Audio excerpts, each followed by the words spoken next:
شيخ بارك الله فيك. السلام عليكم.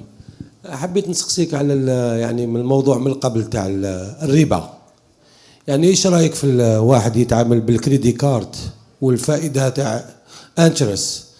هذا يعتبر بربا ولا يعتبر ولا تشتري منزل بالربا يعني؟ Did you guys have mentioned that recently? No one mentioned that recently. طيب تفضل يا شيخ. طيب what did you say عشان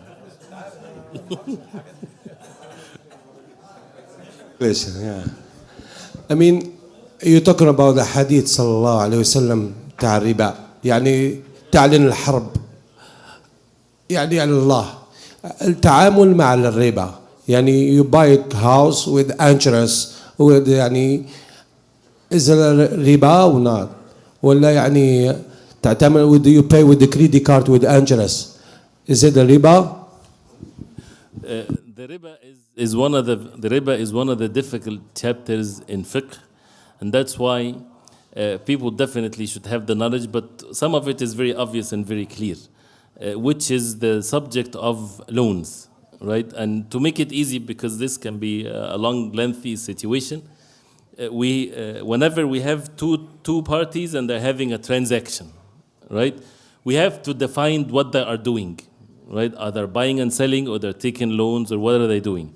So once we define the contract or the nature of the contract between the two parties, then the ruling becomes easy by the will of Allah.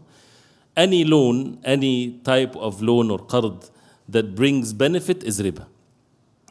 So, and by the law of the land, banks have no business in investing money. Banks are institutions to give loans and to take loans. So if you see a bank or a financial institution get into between two parties, or the name is mentioned, you know that there's riba, because they're not in the business of investing or buying or whatever. They're just in the business of lending and taking loans and giving loans with interest, with basically riba. So fatawa, mish fatawa, you know, all the ulama, since they invented the banks, all of them were in one thing, till the recent years of fitan, where you find people saying things here or there. So this is very clear, and this is the riba of the Jahiliyyah, the riba of Al-Abbas that the Prophet ﷺ put under his foot. The credit card, when it's mentioned, the credit card, again, we were not making it difficult for things, but read the contract of the credit card and the blueprint and the small things written in there. It will say as a condition, if you don't pay by the end of the month, then you're going to pay this percentage interest, which is riba, right? So there's a condition there is riba, and you say, I agree, I will do, right? The contract is haram. The contract is clear haram. It has a condition of riba, of course. The contract is clear riba. Allah musta'an. So the contract we have time? Signed, like 30 days, but if you pay within the 30 days, is it still right? The contract that you signed? If the issue, this, you know that this you might hear from someone saying, as long as you pay at the end of the period, you're okay, and so on. But the riba condition is there, right? And if imagine, because the riba usually when a person hears it, he doesn't take it, he takes it lightly. Imagine the condition was, if you, and forgive me for being, maybe I should use another example.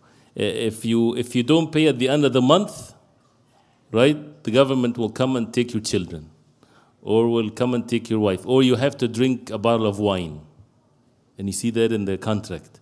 Would you say, no, inshallah, I'll pay at the end of the month? Would you? I mean, seriously. Because you have to fall into of being late, right? Or not falling into being late, you're just agreeing to some haram condition in the contract. Is it permissible to say, you know, when you sign, you're agreeing. So we have to be honest, we cannot lie. So when you're signing, you're saying, no, I'm not going to pay interest at the end of the month. So you're lying when you're signing. If they know that you're lying, they won't give you the credit card. Allah A'lam.